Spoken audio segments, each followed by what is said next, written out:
What's that?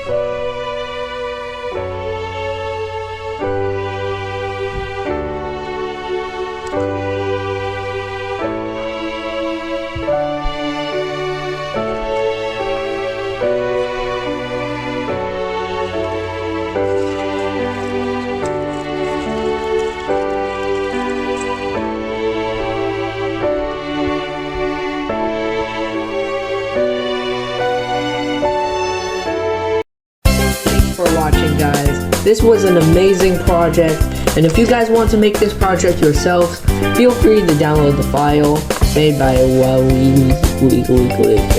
anyways, I don't know how to spell that name, but my Ender 3 Pro did amazing with the tolerances, and yeah.